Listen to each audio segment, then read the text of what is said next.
میں ایک پھر سے خوش آمدید کہنا چاہتی ہوں. میرے ساتھ میرے معزز مہمان اس وقت موجود ہیں جناب امتیاز گل صاحب, director of centre for research and securities, Islamabad سے آپ وابستہ ہیں.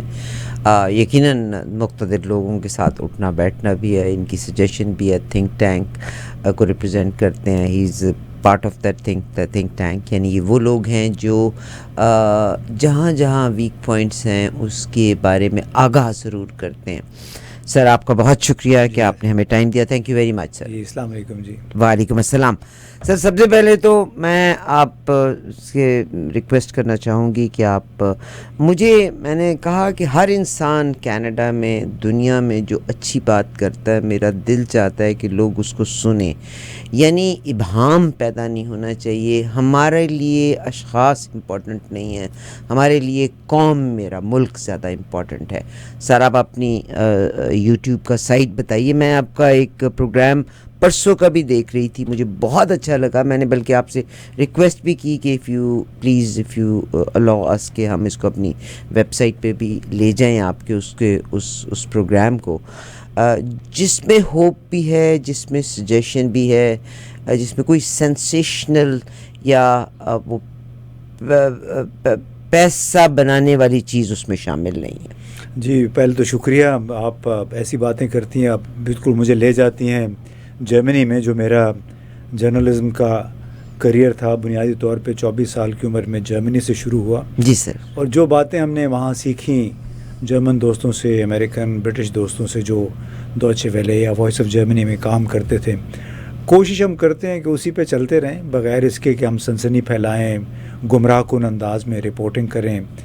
بلکہ میں معذرت کے ساتھ ان تمام لوگوں کے ساتھ جن کو عمران خان سے بہت محبت ہے, ہمیں بھی ان سے محبت ہے, لیکن ان کے نام پہ بھی بہت فیک نیوز چلتی رہتی ہے. مجھے صبح کسی نے جرمنی سے اتفاقاً ایک پوسٹ بھیجی جو میں ایک دن پہلے بھی دیکھ چکا تھا. اس میں خبر انہوں نے یہ بتائی کہ جی کویت کا ایک بڑا تاجر ہے وہ فوت ہو گیا, اور اس نے وصیت میں $12 ملین مالیت کے جو اثاثے ہیں وہ شوکت خانم ہسپتال کے نام کر دیے. It's a fake news. تو وہ پہلے ہی میں نے اس کو پھر گوگل کرنے کی کوشش کی, مختلف ذرائع سے اس کو کنفرم کیا, جو ہماری عادت, جو ہماری ٹریننگ کا حصہ ہے. تو اس میں پھر میں نے ان کو آج جو مجھے پھر دوبارہ آئی تو میں نے انہیں لکھا کہ یہ میرا خیال ہے کہ فیک ہے, تو ہمیں اس طرح بغیر تصدیق کیے ہوئے چیزیں نہیں پھیلانی چاہیے. شوکت خانم کے لیے بلا شبہ آپ سب ڈونیٹ کریں. ہم خود بھی ڈونیٹ کرتے ہیں. بہت زبردست کاز ہے, اور میرا خیال ہے جو کوئی بھی اس کو اگر متنازع بنانا چاہتا ہے تو غریب لوگوں کا وہ اس کے ساتھ مخلص نہیں ہے, ان کا دشمن ہے. میں یہ کہوں گا جو شوکت خانم ہسپتال کے حوالے سے کوئی سیاسی باتیں اس کو سیاسی رنگ دینے کی کوشش کرتا ہے. تو میری آپ سب سے, ہماری عارفہ صاحبہ کی بھی یہی کوشش ہے, اور ہم خود بھی رپورٹنگ بھی اس انداز میں کرتے ہیں, جو میرا یوٹیوب پہ بھی شاید ہماری ٹریکشن بھی اس لیے کام ہے کہ ہم امتیاز گل آفیشل کے نام سے یوٹیوب پہ آپ دیکھ سکتے ہیں. تو کوشش کرتے ہیں کہ ہم پروفیشنل انداز میں اس پہ بات چیت کریں, کسی کو گالی دیے بغیر, کوئی ایڈجیکٹیو استعمال کیے بغیر. ہم تو دیکھتے ہیں وہ جو آپ بات کر رہی تھیں کہ ٹائٹل تھم نیل وغیرہ میں کچھ لکھا ہوتا ہے, اندر جو پوڈ کاسٹ ہے اس کے اندر اس کے ملتی جلتی کوئی بھی چیز نہیں ہوتی ہے. تو بہت ایک افسوسناک صورتحال ہے. اور پھر میرا خیال ہے آپ کے جتنے بھی سننے والے ہیں, دیکھنے والے ہیں, ان سب کو تھوڑی سی کرٹیکل انکوائری کرنی چاہیے. ہمیں سوچنا جی کوئی انفارمیشن ہمیں ملتی ہے تو کیا اس کو ہم بلا سوچے سمجھے ایسے ہی فارورڈ کر دیں, کیا یہ مناسب بات ہے؟ بلکہ خود ہمارا دین بھی میرا خیال ہے فتنہ تحقیق کے بغیر چیزیں پھیلانے سے روکتا ہے. تو بڑی اچھی بات ہوگی کہ ہم سب مل کے کرٹیکل انکوائری کا پیمانہ جو ہے اس پہ پہلے لگائیں جو بھی چیز ہمیں ملتی ہے, تاکہ اس سے نہ صرف آپ کا بھلا ہو بلکہ کسی کے حق میں برا نہ ہو, چاہے وہ پاکستان ہے, چاہے پاکستان کے عوام ہے, چاہے آپ کے پڑوسی ہیں. سر آپ نے جب ذکر کیا اور آپ نے جرمنی میں کام کیا, آپ CNN پہ بھی بڑی ایگزیکٹو پوزیشن پہ کام کیا, مگر میں اب یہ دیکھا جائے تو تھوڑا سا کینہ پرور سوال بھی ہے کہ محسن نقوی صاحب اس سے بھی کم پوزیشن سے آتے ہیں اور وہ چھا جاتے ہیں. کیا وجہ تھی کہ you could not get that position? کیونکہ محسن نقوی صاحب پھر جب پاکستان آتے ہیں تو ہی was bridge between Afghanistan and CNN، correspondent تھے. بٹ آج نہیں، وہ کورسپونڈنٹ نہیں تھے، ہاں وہ فکسر تھے بنیادی طور پر. فکسر کا مقام ہوتا ہے کہ آپ نے انٹرویوز وغیرہ لائن اپ کرنے ہیں، CNN نے کیا کیا کام کرنا ہے، تو وہ بنیادی طور پہ ان کا کام تھا. ہم نے بھی کسی حد تک یہ کام کیا، لیکن ہمارا تو سارا کریئر ہی صحافت کا تھا، چاہے وہ جرمنی سے شروع ہوا CNN کے ساتھ 4-5 سال، وولف بلٹسر کے ساتھ، نک رابرٹسن کے ساتھ، کسر ناجی کے ساتھ ہم نے جو کام کیا وہ بطور پروڈیوسر کے کیا، بطور ایک رپورٹر کے کیا. ہم نے کسی کے لیے صرف انٹرویوز لائن اپ نہیں کیے تھے، بلکہ ہم خود انٹرویو کیا کرتے تھے. جیسے ڈاکٹر قدیر خان کا مثال کے طور پہ انٹرویو CNN کے لیے، پہلا انٹرویو جو ہمارے ایٹمی دھماکے ہوئے تھے مئی 1998 میں، تو ڈاکٹر قدیر خان کا پہلا انٹرویو میں نے کیا تھا CNN کے لیے. اسی طرح جب جنرل پرویز مشرف نے فوجی بغاوت کی تھی اکتوبر 1999 میں، تو میں 36 گھنٹے میں آن ایئر رہا تھا. میں مسلسل اسلام آباد سے رپورٹنگ کرتا رہا، کیونکہ اس وقت CNN کا کوئی مین کورسپونڈنٹ نہیں تھا. 36 گھنٹے کے بعد پھر نک رابرٹسن، جو کہ زیادہ تر UK میں ہوتا ہے، وہ آیا، اور اس کے ہم نے پھر مل کے وہ کام کیا. ہم نے بہت سارا کام کیا ہوا ہے. کندھار ایئرپورٹ پہ جو بھارتی طیارہ اغوا ہوا تھا، وہ ہم نے 4-5 دن اسلام آباد سے اور پھر کندھار جا کے رپورٹنگ کی تھی. تو آپ نے جو سوال پوچھا کہ وہ اس پوزیشن میں آپ کے کیوں نہیں گئے، تو اس کا آسان سے جواب ہے کہ میری آصف زرداری کے ساتھ کوئی دوستی نہیں ہے. بہت شکریہ سر. آئیے اب ذرا پاکستان کی صورتحال کی لیٹسٹ اگر میں دیکھتی ہوں، سب سے پہلے تو ہم بلوچستان کی طرف سے نکلتے ہیں. بلوچستان کی صورتحال مخدوش ہوتی چلی جا رہی ہے. میں یہ کہتی ہوں کہ بلوچستان پہ جو غریب لوگ ہیں وہ اپنی غربت کی زندگیوں کو گزارے ہیں، بلکہ ان کی نسلیں تک مقروض بھی ہیں اپنے ان جاگیرداروں کی جن کی سنگ مرمر کی کانیں ہیں اور جن کی ڈفرینٹ مائنز کی کانیں ہیں. تو گورنمنٹ آف پاکستان یا army rather than doing some kind of operation, why don't they one those ground level کے لوگوں کو، تاکہ وہ یقین دہانی کرا سکیں کہ how safe they are in Pakistan rather than a separate Balochistan. دیکھیے، اس میں بنیادی طور پہ بلوچستان ایک بلیک ہول ہے. اس کو آپ سیکیورٹی کا بھی بلیک ہول کہہ لیں، اس کو گورننس کا بھی بلیک ہول کہہ لیں، کیونکہ پاکستان کا تقریباً 45% رقبے پہ مشتمل ہے. تقریباً آدھا رقبہ جو ہے وہ بلوچستان کا ہے. اس میں آبادی بہت کم ہے، اور اسی وجہ سے جس طرح ہمارے فاٹا کا علاقہ تھا وہاں پہ ہماری توجہ نہیں ہوتی تھی، اس کو ہم نے خصوصی علاقے کے طور پہ رہنے دیا. اس طرح بلوچستان کے بھی وسیع علاقے ہیں، وہاں بھی نو گو ایریاز ہیں. تو جو توجہ دی جانی چاہیے تھی وہ نہیں دی. ہاں، البتہ جو لوگ وہاں پہ ہوتے ہیں، جو ہمارے سرکاری افسران ہیں، تمام شعبوں سے تعلق رکھنے، ان کے بڑے مزے ہیں. اور یہ میں بات آپ کو بتا رہا ہوں آج سے 22 سال پہلے کہ جب ہم نے، ہمارے ایک بھانجا تھا وہ بھی فوج ہی میں تھا، اس سے میں نے پوچھا کہ یار وہ تو آپ بلوچستان میں حالات بڑے خراب ہیں، یہ 2002 کی بات ہے غالباً. تو انہوں نے کہا کہ ماموں آپ کیوں پریشان ہوتے ہیں، یہاں بلوچستان میں تو ہم خود لوگوں کو کہلوا کے سفارشیں کروا کے اپنی ڈیوٹی لگواتے ہیں. اور آپ کو معلوم ہے کیوں ڈیوٹی لگوائی جاتی ہے؟ وہاں پہ ایران سے، افغانستان سے اسمگلنگ کے راستے بڑے کھلے ہیں، تو وہاں سے گاڑیاں بھی آتی ہیں، ڈیزل بھی آتا ہے، پتہ نہیں کیا کیا. تو جو بھی جاتا ہے وہاں پہ ماشاءاللہ اپنا مستقبل سنوار کے آ جاتا ہے. یہ ہمیں بتایا گیا تھا. پھر آپ کو اس صورتحال میں پھر لوگ کہتے ہیں کہ اچھا ان کو، ہمیں ضرورت کیا ہے حالات کو بہتر بنانے کی. تو جو ہے، جو پریورٹی، جو ترجیح ملنی چاہیے بلوچستان کی گورننس کو، وہ نہیں ملی. اور اس کا نقصان یہ ہوا کہ بڑے ہم نے تمتراک کے ساتھ ایک شروع کیا سی پیک کا پروجیکٹ گوادر میں، لیکن وہ بھی ایک لحاظ سے آپ ہوائی قلعہ بنا رہے تھے کہ آپ نے بلوچستان کے حالات کو آن گراؤنڈ، لوگوں کے جو مسائل ہیں، بے روزگاری ہے، صحت کے مراکز نہیں ہیں، اسکول نہیں ہیں، لوگ 10-10 کلومیٹر دور کہیں اسکول جاتے ہیں، جب اسکول یونیورسٹی سے فارغ ہوتے ہیں ان کو نوکری نہیں ملتی ہے. میں بلکہ مثال دوں، بلیدہ کا ایک علاقہ ہے، وہاں پہ پچھلے 22 سال سے ایک سڑک بن رہی ہے. اس سڑک پہ کوئی تقریباً 3 ارب روپے خرچ ہو چکے ہیں مختلف حکومتوں میں. چھوٹا سا وہ پیچ ہے, آج تک وہ نہیں بن سکی. کاغذوں میں وہ 10 دفعہ بن چکی ہے. اور یہ میں آپ کو یہ ایک ٹریلر ہے جو بلوچستان کے جو حالات ہے کہ کس طرح وہاں پہ ہمارے جو سیاسی نمائندے ہیں, وہاں کے علماء ہیں, اور پھر ہمارے تمام سرکاری اہلکار, تمام سے میری امید ہے آپ سب سمجھ جائیں ہوں گے کہ تمام سرکاری اہلکار کی جب میں بات کروں, یہ تمام اس میں شامل ہیں. اور اس کی وجہ سے جو اصل عوام کے مسائل ہیں اس پہ ظاہر ہے توجہ پھر نہیں جاتی, حالات پھر ایسے ہی رہیں گے.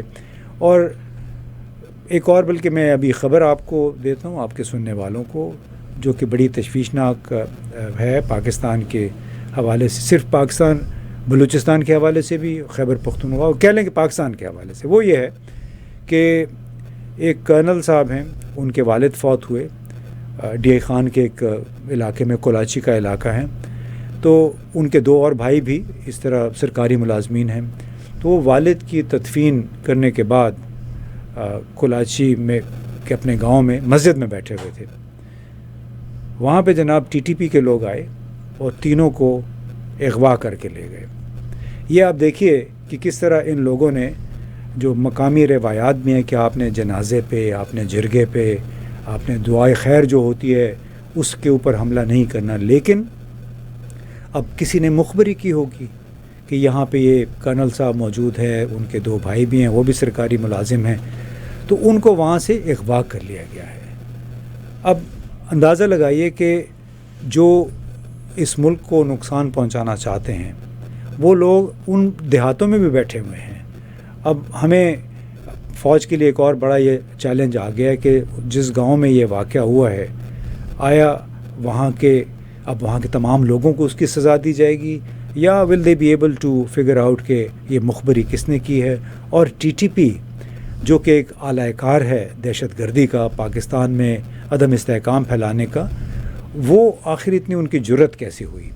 ایک تو ہوئی یہ بات, اور یہ وہ ٹی ٹی پی ہے جس کے خلاف افغانستان کے طالبان نے ایکشن لینے سے انکار کیا ہے, یہ کہہ کے کہ ہمارے ساتھ جہاد میں شامل رہے ہیں. تو اس حوالے سے اس پہ میں بات ختم کروں گا آپ کے سوال کے جواب میں کہ ہمارے جو نیشنل سیکیورٹی ایڈوائزر ہیں, بلکہ افغانستان کے لیے خصوصی جو نمائندے ہیں آصف درانی صاحب, انہوں نے آج ایک سیمینار میں ایک بہت بڑا سوال اٹھایا اور افغان طالبان کو مخاطب کرتے ہوئے انہوں نے کہا کہ آپ کو یہ ہمیں ثابت کرنا ہوگا کہ آپ ٹی ٹی پی یا داعش جیسے دہشت گرد گروہوں کے نظریاتی کزن نہیں ہیں. اگر جب تک آپ یہ ثابت نہیں کریں گے تو ہم آپ کو ایک ہی سمجھیں گے, اور چونکہ آپ ایک ہیں اسی لیے پاکستان میں چاہے خیبر پختونخوا چاہے بلوچستان ہے, اس میں مسلسل ٹی ٹی پی اور داعش اپنی یہ دہشت گردی کی اور تخریب کاری کی سرگرمیاں کر رہے ہیں. فوج کو نشانہ بنانے, پولیس کو نشانہ, عام لوگوں کو بھی نشانہ بنا رہے ہیں. سر مجھے یہاں سے سوال ہے, حالانکہ میں بلوچستان کی جگہ پہ چلنا چاہ رہی تھی, مگر مجھے آپ کی اس جو آپ نے یہ بریکنگ نیوز دی ہے کہ کرنل صاحب کو اور 2 ان کے بھائی جو گورنمنٹ آفیسرز تھے ان کو ٹی ٹی پی کے لوگوں نے اریسٹ کر لیا, اغوا کر لیا. مجھے سر مجھے کل رات کو یہ خبر ملی ہے کہ پاکستان کو ایک دفعہ پھر سے افغانستان کے ساتھ جنگ کی طرف دھکیلا جا رہا ہے. بلوچستان میں سٹیک صرف ہم جب کہتے ہیں جی ہندوستان کر رہا ہے, یہ صرف ہندوستان نہیں, ایران کے ساتھ بھی, کیونکہ اسمگلنگ کا سامان یہاں پہ آتا ہے. افغانستان کی اپنی ریزرویشن ہے. امریکہ اور اسرائیل کو ڈیفینیٹلی یہ جگہ اس لیے بھی چاہیے کہ یہ ایران کے ہمسائے میں آتی ہے. Balochistan is very important place, it's a very important place. اور ظاہر ہے ہندوستان ابھی جب بنگلہ دیش کا ہی واقعہ ہوا ہے تو وی آن نے اور ہندوستان کے مختلف چینلز نے بڑا شور مچایا کہ یہ جی آئی ایس آئی نے بنگلہ دیش میں جو کروایا. میں کہتی تھی اپنا ملک تو مجھ سے سنبھالا نہیں جا رہا, تو ہم نے بنگلہ دیش میں ہمارا کیا انٹرسٹ تھا. اب سر ابھی آپ نے کہا کہ طالبان نے ٹی ٹی پی کے ساتھ انہوں نے کہا ہے کہ ہمارا جوائنٹ آپریشن تھا, اور پاکستان کی فوج کو کیا اس جنگ کی طرف تو نہیں دھکیلا جا رہا ایک دفعہ پھر سے کہ اڈے بھی پھر دیے جائیں گے اور کوئی ایسی صورتحال تو نہیں آ جائے گی؟ دیکھیے اس میں نہیں سمجھتا کہ وہ صورتحال آئے گی، آ بھی سکتی ہے، لیکن آپ اگر بڑی پکچر دیکھیں تو اس بنیادی طور پہ تمام تر چیزیں جڑی ہوئی ہیں چین کے ساتھ، یا چین اور امریکہ کی جو آپس میں چکلش چل رہی ہے اس کی وجہ سے ہے، کیونکہ چین گزشتہ 10-12 برسوں سے انہوں نے بیلٹ اینڈ روڈ انیشیٹو کے ذریعے جنوبی ایشیا میں، یعنی بنگلہ دیش میں انہوں نے انویسٹمنٹ کی، پاکستان میں انہوں نے پہلا کوریڈور جو تھا جس کو سی پیک کہتے ہیں وہ پاکستان میں بنا، اور اسی طرح بنگلہ دیش میں بھی ایک کوریڈور انہوں نے بنایا ہے. پھر یہ اس کوریڈورس کے ذریعے وہ افریقہ جانا چاہتے ہیں، افریقی بر اعظم تک وہ اپنی رسائی چاہتے ہیں، اپنی ایکسپورٹس کرنا چاہتے ہیں. تو بنیادی طور پہ عمران خان کی جو حکومت بھی گئی وہ بھی اس وجہ سے گئی کہ اس نے بار بار اپنے انٹرویوز میں کہا الجزیرہ کے ساتھ، TRT کے ساتھ، کہ ہمارا پاکستان کا مستقبل چین کے ساتھ جڑا ہوا ہے. تو اس بات پہ ہمارے آپ کے پڑوس میں جو لوگ ہیں انہیں بڑی پریشانی ہوئی تھی امریکہ میں، اور یہ وہ ٹائم تھا اکتوبر 2021 کا جب CIA نے باقاعدہ ایک چائنا مشن سینٹر قائم کیا. اکتوبر 2021 کی بات ہے، اس کو کہا گیا چائنا مشن سینٹر، باقاعدہ ایک پریس کانفرنس کے ذریعے. اس کا مقصد تھا چائنا کے بڑھتے ہوئے اثر و نفوذ کو محدود کرنا. تو جو کچھ افغانستان پاکستان میں ہو رہا ہے وہ بنیادی طور پہ چین کی ان کوششوں کو کہ وہ ویسٹ کی طرف اپنی ایکسپینشن کرے اس کو روکنا ہے، اس کے اثر و نفوذ کو کنٹین کرنا ہے. اور اسی لیے میرا اپنا یہ خیال ہے کہ جب تک پاکستان کے میں اندرونی طور پہ ہماری جو گورننس بہتر نہیں ہوتی، سیکیورٹی گورننس بہتر نہیں ہوتی ایک انکلوسیو انداز میں، کہ جب تک سیاسی جماعتیں، ہمارے بیوروکریسی، ہماری فوج ملا کے اگر کام نہیں کرتے ہیں تو پھر ہم سی پیک سے جو ہمیں فوائد حاصل ہونے تھے وہ بھی نہیں حاصل ہو پائیں گے. تو بنیادی میں سمجھتا ہوں جو آبجیکٹو ہے یہاں پہ داعش یا ISKP کو یا TTP کو پروموٹ کرنا، ان کو ہم سمجھتے ہیں کہ یہ عدم استحکام کے سہولت کار ہیں، اعلی کار ہیں. تو یہ اس وقت تک کام کرتے رہیں گے. اور کیونکہ اس میں ایران کا بھی ایلیمنٹ ہے کہ ایران کو بھی آپ نے پن ڈاؤن کرنا ہے، اس چین کے مفادات کو آگے نہیں بڑھنے دینا. اور چونکہ پاکستان کے بھارت کے ساتھ تعلقات اچھے نہیں، اور بھارت اب جنوبی وسط اور مغربی ایشیا میں ایک لحاظ سے پولیس مین ہے امریکہ کا، اور وہ اس لیے ہے کہ آپ وہ چین کو دبانا چاہتے ہیں. تو پاکستان اس وقت اس میں ایک لحاظ سے سینڈوچ ہو کے رہ گیا ہے. لہٰذا ان کو سوٹ کرتا ہے کہ پاکستان میں بھی حالات خراب ہوں، کچوکے لگاتے رہیں آپ سیکورٹی اپیریٹس کو، اور افغانستان بھی عدم استحکام کا شکار رہے. تو یہاں پہ پھر جو سرمایہ کاری کا خواب ہے، یہاں پہ معاشی استحکام کا اور بحالی کا خواب ہے پاکستان میں، وہ پھر نہیں پورا ہو سکتا. بہت شکریہ جناب امتیاز گل صاحب میرے ساتھ ہیں. سر ہندوستان جو ہے اپنے مفادات کے لیے سٹینڈ لینا جانتا ہے کیونکہ ایک سٹیبل گورنمنٹ ہے وہاں پہ. پاکستان میں جتنے ہمارے پولیٹیشنز ہیں وہ کمپرومائز کرتے ہیں.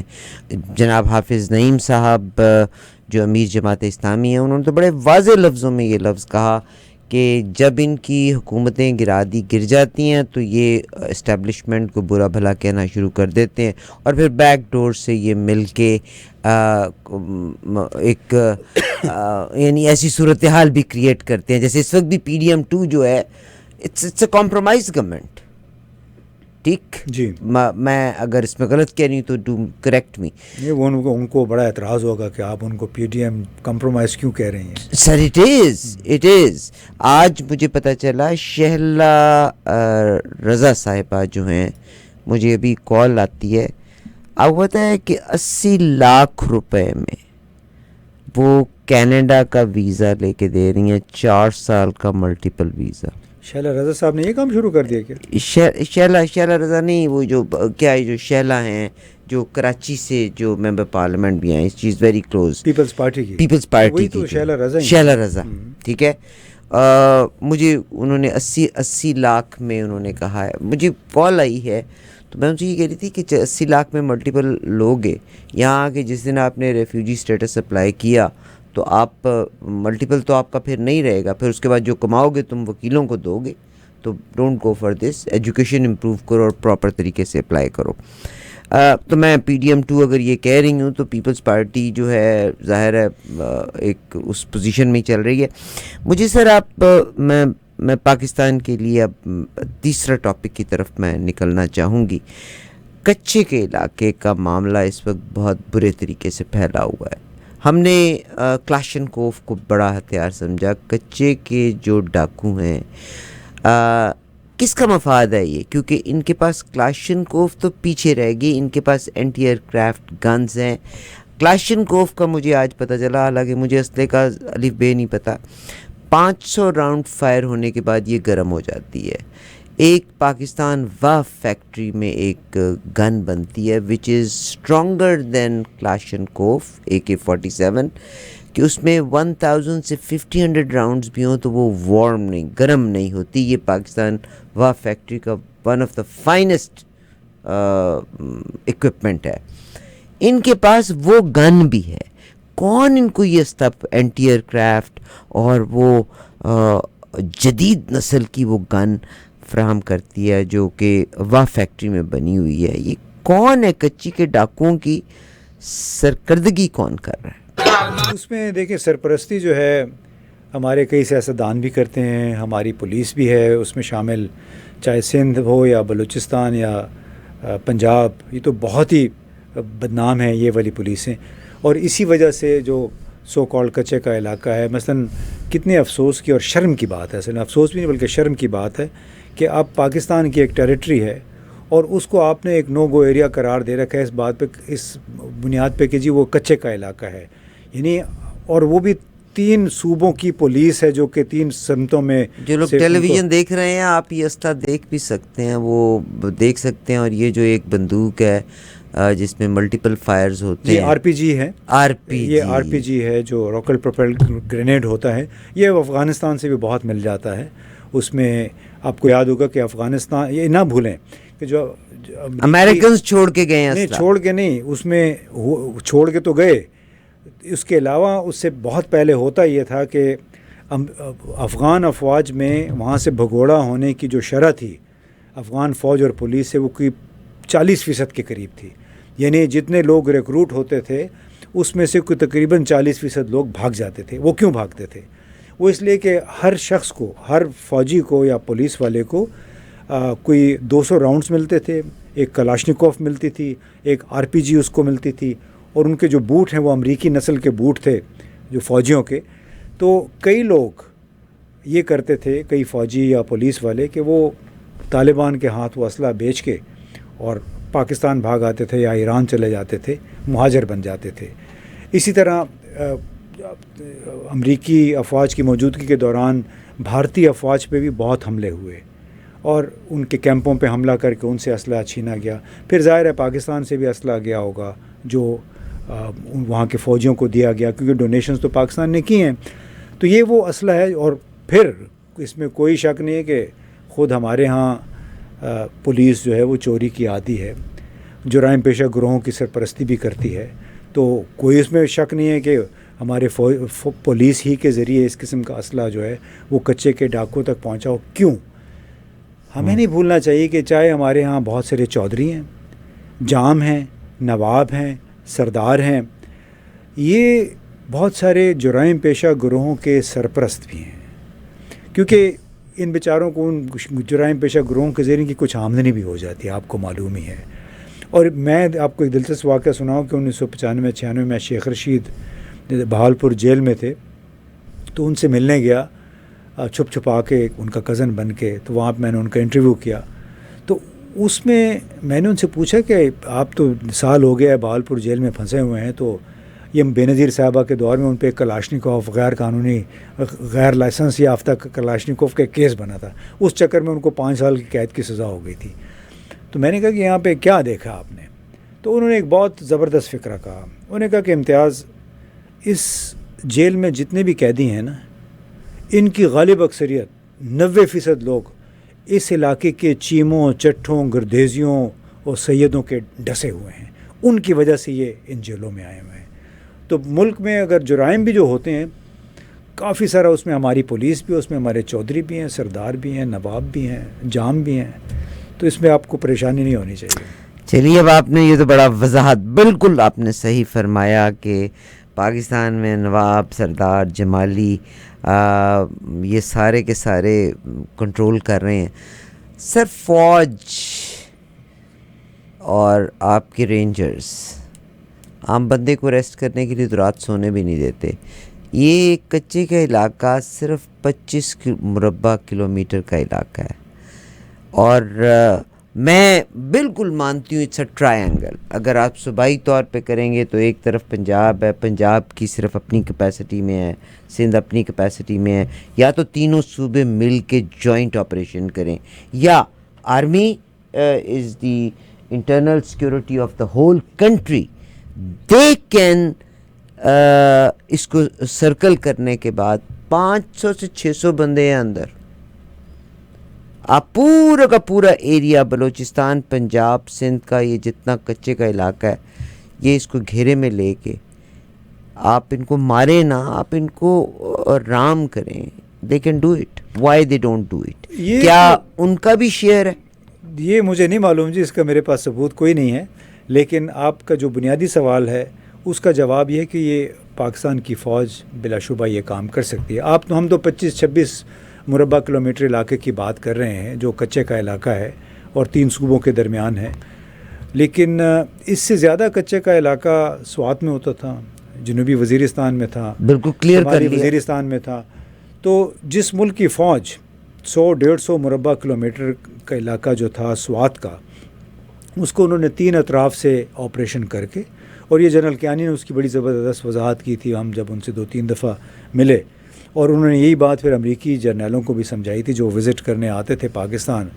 اور جب ان کو ہیلی کاپٹر کے ذریعے انہیں وزٹ کروایا تو دیکھا کہ ایک طرف پہاڑ ہیں، دوسری طرف پہاڑ ہیں، تیسری طرف میدان ہے، اور اتنا بڑا علاقہ تھا. تو اس کے باوجود پاکستان کی فوج نے سوات کو کیسے کلیئر کیا ٹی ٹی پی سے اور تحریک نفاذ جو ایک شریعتی محمدی تھی وہ ٹی این ایس ایم. تو انہوں نے 3 اطراف سے پیراشوٹرز بھی گرائے، انہوں نے کمانڈوز بھی گرائے، اور اتنا بڑا علاقہ انہوں نے 2-3 ہفتے کے اندر کلیئر کیا. تو وہ میں سوچتا رہتا ہوں کہ اور اسی طرح جو جنوبی وزیرستان میں جب انہوں نے حملہ کیا، آپریشن کیا، تو وہ بھی ایسے ہی تھا کہ ایک طرف سے افغان سرحد سے امریکیوں کو کہا گیا کہ ادھر آپ نے سنبھالنا ہے، باقی 3 اطراف سے ہم ان کو سکویز کریں گے، ان کو سینڈوچ کریں گے. اور ان دنوں کم از کم 2008, 9, 10 میں جو بڑے آپریشن ہوئے تھے پاک فوج نے وہ کر لیا تھا. اب ظاہر ہے وہ لوگ تتر بتر ہو جاتے ہیں، کوئی اب شمالی میں، جنوبی میں انہوں نے پریشر ڈالا تو یہ لوگ، کئی لوگ جنوبی وزیرستان چلے گئے، شمالی پہ پریشر ڈالا تو لوگ کرم چلے گئے، باجاوڑ چلے گئے. لیکن فوج کے لیے کم از کم وہ علاقے جو کہ آپ کے سرحدوں پہ ہیں، مین سٹریم ایریا ہے، باقاعدہ آباد علاقے ہیں، وہاں پہ یہ کرنا کوئی ناممکن نہیں ہے. اس کے لیے تو بڑا اچھا ہوگا کہ ہماری وفاقی حکومت جو ہے وہ فوج سے ریکویسٹ کرے کہ آرٹیکل 145 کے تحت یا 245 ہے میرا خیال ہے، کہ جو ان کال آف سول ایڈمنسٹریشن ان کو کہے کہ آئیں ہمارا علاقہ یہ صاف کریں. بالکل ایسی چیزیں پچھلے 2 سال پہلے چھوٹو گینگ کے خلاف بھی فوج بڑی سرگرمی سے آئی تھی اور چھوٹو گینگ سے وہ علاقہ جو ہے وہ پھر صاف کروا دیا گیا تھا. سر ایک بڑی حیرت کی خبر ہے، میں جیسے یہ بڑا سینسٹیو میٹر ہے کہ ہر صوبے کی اپنی ایک حدود ہیں، اور یہ کچے کا علاقے میں تینوں صوبوں کا ایک یہ ٹرائنگل بن رہی ہے. آپ کے انٹرنل منسٹر جو ہیں، سیکورٹی منسٹر جو ہیں محسن نقوی صاحب کہتے ہیں کچے کے ڈاکو ایک دن کی مار ہیں ایک پولیس آفیسر کی، اے ایس آئی میرا خیال ہے، ایس ایچ او جو تھانے کا انچارج ہوتا ہے، ایس ایچ او کا. آپ مجھے یہ بتائیے گا کہ یہ کیسے ایک ایس ایچ او پنجاب سے نکل کے بلوچستان میں بھی، کیونکہ انہوں نے تو پنجاب سے سکپ کر جانا ہے بلوچستان سے انہوں نے اس میں آ جانا ہے، تو ہر ایک کی اپنی لاز ہیں اور باؤنڈری ہے. تو واز اٹ سینسیبل بیان؟ یہ دیکھیں عارفہ، میں تو حیران ہوں. اس کے اوپر محسن نقوی صاحب کے حوالے سے کافی ان پہ تنقید بھی ہوئی ہے، اور بالکل ہونی چاہیے تھی. انتہائی بچگانہ قسم کا یہ بیان ہے یعنی آپ غور کریں کہ اگر واقعی ایس ایچ او کی مار ہو تو سر فوج ہی لے کے آئی ہے نا. محسن نقوی تو فوج کا ہی بندہ ہے. وہ دیکھیں جس کا بھی بندہ ہے, لیکن جو یہ اگر بے وقوفی کی بات کرے گا تو آپ اس کو کنڈمنیشن ہی, مذمت ہی بنتی ہے, بھلے وہ فوج کا ہے یا سویلینز کا ہے, کہ اگر واقعی ایک ایس ایچ او کی مار ہوتے جرائم پیشہ گروہ, تو پھر کراچی سے لے کے کچے کے علاقے میں, رحیم یار خان میں اور پشاور اور جنوبی پنجاب سندھ میں آخر پھر یہ جرائم کیوں ہو رہے ہیں؟ ٹی ٹی پی کیوں اپنی مرضی سے, دیکھیں نا جو بلوچستان میں ایک رات کے اندر 12 گھنٹوں کے اندر 6 مقامات پہ جو اور سر وہ میں وائڈلی سپریڈ ہے, جی, یعنی 200 300 کلومیٹر کا ڈفرنس ہے ایریاز میں. تو یہ تو ان کو simultaneous operation at 6 different places. بالکل, تو یہ تو بڑی بے وقوفی کی بات ہے, بچگانا بھی نہیں, بے وقوفی کی بات ہے جو محسن نقوی نے کہی. پتہ نہیں ایک پوزیشن اس کو مل گئی ہے, لیکن اس پہ اب مجھے یہ اصل میں افسوس بار بار اس پہ ہوتا ہے کہ اسے پاکستان کا امپریشن کیا بن رہا ہے. یعنی جب یہ بات انگریزی زبان میں باہر جائے گی تو وہ اٹھا کے ان کے منہ پہ ماریں گے کہ اگر ایس ایچ او کی مارے تو پھر روزانہ پاکستان فوج کے لوگ کیوں شہید ہو رہے ہیں, کراچی بلوچستان میں, خیبر پختونخوا میں اور دوسرے علاقوں میں پولیس والے کیوں مارے جا رہے ہیں. اگر ایسی ہوتا پھر کراچی جرائم کی آماجگاہ کیوں بنا ہوتا, وہاں تو رینجرز ہیں, 1991-92 سے رینجرز موجود ہیں پولیس کے ساتھ ساتھ. تو یہ ایک ایکچولی بڑی سیڈ ریفلیکشن اس کو کہتے, بہت پتہ نہیں اردو میں کیسے اس کو میں اظہار کروں, کہ ہمارے سیاستدان کچھ وہ پیراشوٹڈ سیاستدان ہیں محسن نقوی کی طرح, کچھ دوسرے سیاستدان ہیں کہ ان میں اتنی. آج کل کاکڑ صاحب کہاں ہیں؟ کاکڑ صاحب اسلام آباد میں ہوں گے کیونکہ سینیٹر سنا ہے انگلینڈ بھی گئے ہیں, کوئی زمین لی ہے. وہ جو گندم کا ایک ان کے اگینسٹ ہوا تھا تو وہ ان کے اسکینڈل میں ہو سکتا ہے, وہ مجھے نہیں معلوم اس کا. لیکن دیکھیں اس میں ہمیں اس طرح شخصیات پہ جانے کے لیے یہ دیکھنا چاہیے کہ آپ یہ جو باتیں کر رہے ہیں کیا اس کا پاکستان کی صورتحال کے ساتھ کوئی ربط ہے, کوئی تعلق ہے. تو جو محسن نقوی نے بات کہی وہ تو انتہائی لغو بے وقوفی کی بات تھی کہ جی ہم ایک ایس ایچ او کے ذریعے اگر ہوتا تو پاکستان بہت امن کا گہوارہ ہوتا. سر میں کنکلوڈ کرنے کی آپ سے ریکویسٹ چاہوں گی, اور جس جگہ پہ آپ بیٹھے ہیں اور جو چیزیں سیکیورٹیز کے لحاظ سے آپ کی نظر میں ہیں, ایک عام آدمی کو آپ کیا بتائیں گے کہ پاکستان کی آئندہ آنے والے دنوں میں کیا آرمی کوئی ایسا ڈیسیژن کرے گی which will take Pakistan to another level of progress, جہاں پہ ہماری اکانومی بھی بہتر ہوگی, جہاں پہ ہماری ایکسپورٹس بھی بہتر ہوں گی, صرف امپورٹ ہی نہیں ہوں گی, ایکسپورٹس بھی ہماری بہتر ہوں گی, اور بزنسز کو بھی تحفظ ملے گا؟ بڑا مشکل سوال ہے. میں چونکہ 2 دن میں پاکستان واپس جا رہا ہوں, لیکن پاکستان کی فوج جتنا جلد اس امر کا احساس کر لے کہ دنیا بھر میں گورننس, چاہے وہ اقتصادی گورننس ہے, چاہے سیکیورٹی گورننس ہے, چاہے معاشی گورننس ہے, وہ صرف فوج کے ذریعے بہتر نہیں ہو سکتی. اور جتنا جلدی اس امر کا احساس انہیں ہو جائے, اور جتنا جلدی اس امر کا بھی احساس ہو جائے کہ سیاسی عدم استحکام کے ساتھ آپ ملک کی ترقی کی ضمانت نہیں دے سکتے ہیں. تو جو انہوں نے بڑے اچھا منصوبہ شروع کیا تھا اسپیشل انویسٹمنٹ فیسیلیٹیشن کونسل, اس کو کوئی 48 لاکھ ہیکٹر زمین, جو کہ میرا خیال ہے 4800 مربع کلومیٹر زمین بنتی ہے, وہ بھی ان کو دے دی گئی ہے پاکستان گرین انیشیٹو کے لیے. بڑا اچھا نوبل کاز ہے, لیکن یہ انہیں سمجھنا چاہیے کہ فوج کا کام سرحدوں کی نگرانی ہوتا ہے, فوج کا کام ایمرجنسی میں ہیلپ کرنا ہوتا ہے. اگر ایسا ہی ہوتا تو پھر امریکہ, برطانیہ, یورپ, جرمنی, ہر جگہ پہ پھر فوج ہی ملک چلا رہی ہوتی. فوج کا اپنا ایک مخصوص, ہمیں بڑا فخر ہے اپنی افواج پہ. انہوں نے بڑے مشکل اوقات میں پاکستان کے عوام کی مدد کی ہے, سیلابوں میں, زلزلے میں, جنگوں میں. وہ خواجہ آصف صاحب سے آپ پوچھ سکتے ہیں کہ جنگوں میں انہوں نے کتنی مدد کی. لیکن خواجہ صاحب تو کہتے ہیں انہوں نے آج تک کوئی یہ ورڈکٹ اگر پوری قوم میں یہ پھیلا ہے نا تو یہ خواجہ آصف صاحب نے دیا تھا, جس میں انہوں نے یہ کہا تھا, اسمبلی میں بیٹھ کے کہا تھا کہ یہ وہ فوج ہے جو آج تک کوئی جنگ جیت ہی نہیں سکی, اور وہی منسٹر آف ڈیفنس بھی ہیں.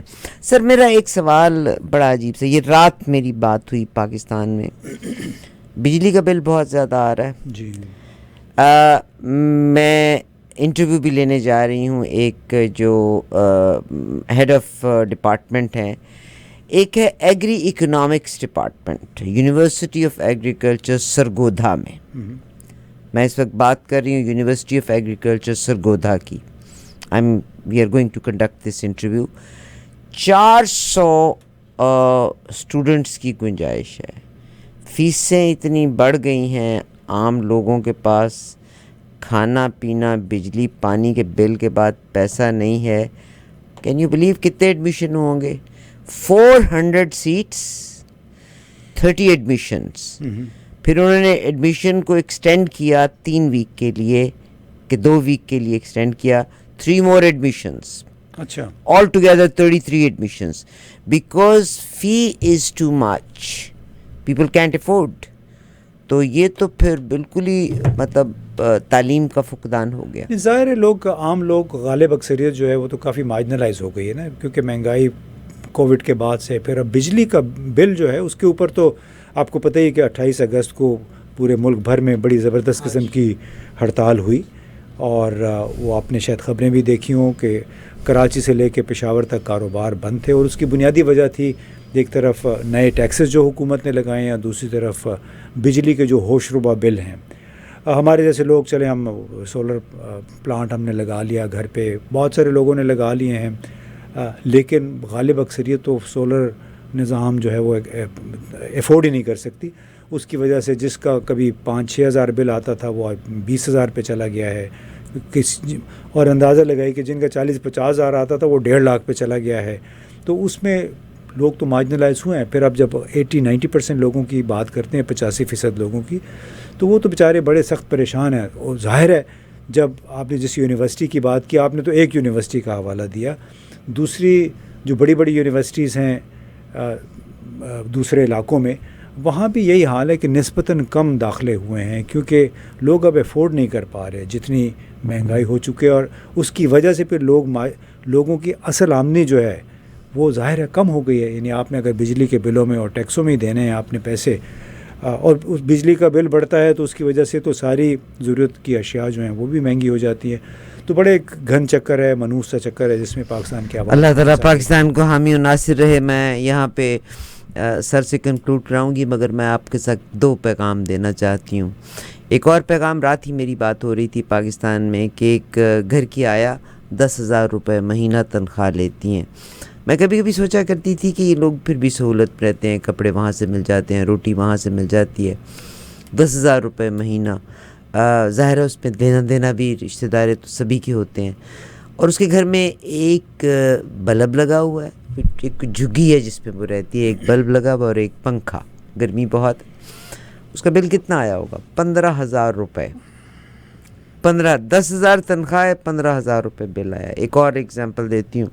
ہمارا ایک ٹورنٹو کا ویری اسٹرانگ بزنس مین یہاں سے حج عمرے کے پیکیجز بھی لے کے جاتے ہیں. ویری آنیسٹ مین، رحیم یار خان میں ہی رہتے ہیں. ان کے گھر ہے وہاں پہ، آبائی گھر ہے وہاں پہ، اس میں سولر پینل لگا ہوا ہے.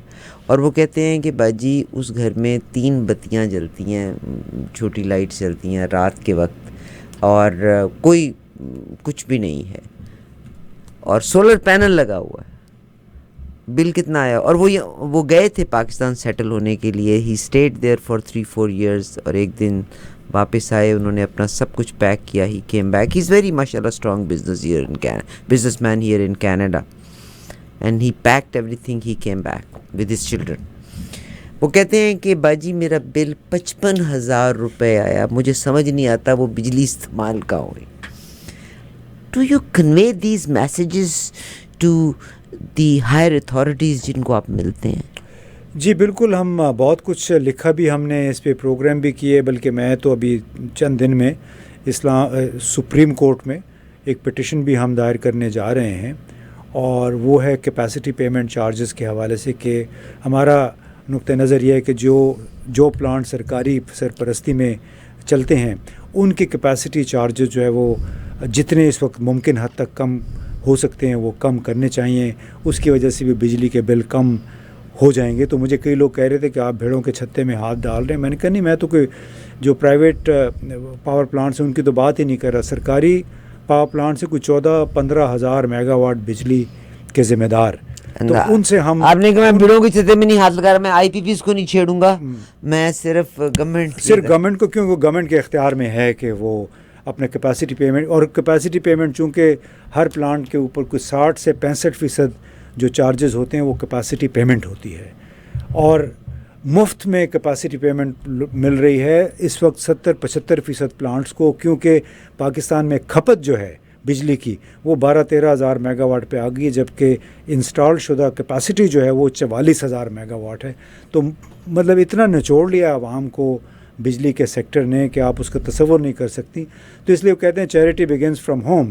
تو ہم کوشش کریں گے کہ سپریم کورٹ یا اسلام آباد ہائی کورٹ کو کہیں کہ حکومت سے یہ کہے کہ آپ کے اختیار میں جو 13-14 پلانٹس چل رہے ہیں ان کا آپ کیپیسٹی پیمنٹ فی الحال کم سے کم کریں. بہت شکریہ جناب امتیاز گل صاحب سے ہم نے آپ کی ملاقات کروائی. امتیاز گل آفیشیل پہ آ کے آپ, اور میں صرف اتنا کہنا چاہتی ہوں, میرے آپ کے لیے اشخاص امپورٹنٹ نہیں, ہم اشخاص ٹیمپریریلی ہیں یہاں پہ. ملک, سلطنت, cause, that is most important. اور اس وقت ہمارے ہی صفوں میں ایسے لوگ موجود ہیں جو خود سے نقصان پہنچا رہے ہیں. اجازت دیجیے ابھی امتیاز گل صاحب, آپ کا سر بہت شکریہ. بہت بہت شکریہ جی. انشاءاللہ آپ سے رابطہ رہے گا. انشاءاللہ میں آئی ٹرائی کہ ایسے لوگوں کے ساتھ آپ کا لگاتار رابطے میں رہیں. میرا رات بھی بلکہ کوشش تھی کہ ہم ایک انٹلیکچوئلس کا پروگرام بھی یہاں کرنے جا رہے ہیں جس میں ڈفرینٹ لوگوں کی رائے لے کے, اور ہماری کوشش ہوگی کہ اس پروگرام کو با اثر افراد تک ہم اس پروگرام کو ضرور پہنچائیں. ایک سپرنٹینڈنٹ جیل ہیں, ہماری کوشش ہوگی ان سے بھی آپ کی ملاقات کروا سکیں. ابھی دیجیے گا اجازت, انشاءاللہ اگلے پروگرام میں پھر ملاقات ہوگی. Please stay tuned.